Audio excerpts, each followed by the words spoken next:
हमारा आज का पाठ हम शुरू करते हैं, एक कहानी यह भी, ठीक है। तो सबसे पहले आपको बता देती हूँ कि इसमें पाठ के प्रारंभ में क्या क्या बताया गया है जो आज हम पढ़ेंगे। तो सबसे पहले अजमेर की पुरानी यादों के बारे में बताया है, पिताजी की खूबियों के बारे में बताया है, ठीक है। पिताजी की जो आर्थिक स्थिति है वो किस प्रकार खराब हो गई, क्यों खराब हो गई, उसका क्या परिणाम हुआ, लेखिका के व्यक्तित्व पर पिताजी के व्यक्तित्व का क्या प्रभाव पड़ा, उनकी माँ को व्यक्तित्व विहीन किस प्रकार बताया है। इसके इस टॉपिक के बारे में आज हम पढ़ेंगे, इतना सा पाठ हम पढ़ेंगे। तो स्टार्ट करते हैं। लेखिका कह रही है कि लेखिका का जन्म मध्य प्रदेश के भानपुरा गांव में हुआ, लेकिन मेरी यादों का सिलसिला शुरू होता है अजमेर के ब्रह्मपुरी मोहल्ले के 2 मंजिला मकान से। लेखिका कह रही है कि मेरा जन्म तो मध्य प्रदेश के भानपुरा गांव में हुआ, लेकिन मेरी जो यादें, यानी जब से मुझे याद है तो अजमेर का ब्रह्मपुरी मोहल्ला ही मुझे याद है, ठीक है। और अजमेर के ब्रह्मपुरी मोहल्ले में भी 2 मंजिला मकान जिसमें ऊपरी मंजिल पर पिताजी रहते थे, जहाँ वे निहायत यानी बिल्कुल अव्यवस्थित ढंग से, यानी व्यवस्था से नहीं होना, अव्यवस्थित ढंग से फैली बिखरी पुस्तकों, पत्रिकाओं या अखबारों के बीच या तो कुछ पढ़ते रहते थे या फिर डिक्टेशन देते रहते थे।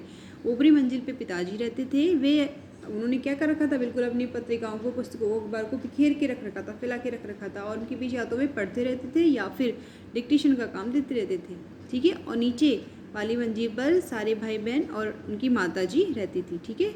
भाई बहनों के साथ रहती थी हमारी बेपढ़ी लिखी व्यक्तित्व विहीन माँ के बारे में क्या बताया है कि वे बेपढ़ी लिखी थी, यानी पढ़ी लिखी नहीं थी। इसके अलावा व्यक्तित्व विहीन, यानी उनका कोई व्यक्तित्व नहीं था, कोई पहचान नहीं थी।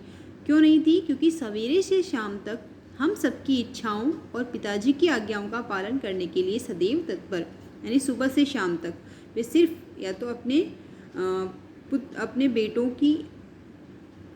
अपने बच्चों की इच्छाओं को पूरा करती रहती थी या अपने पति की आज्ञाओं का पालन करती रहती थी।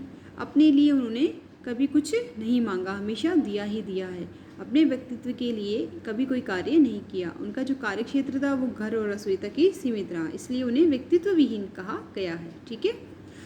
अजमेर से पहले पिताजी इंदौर में थे, ठीक है, मध्य प्रदेश में थे, और मध्य प्रदेश में ये इंदौर में काम करते थे, इंदौर में रहते थे।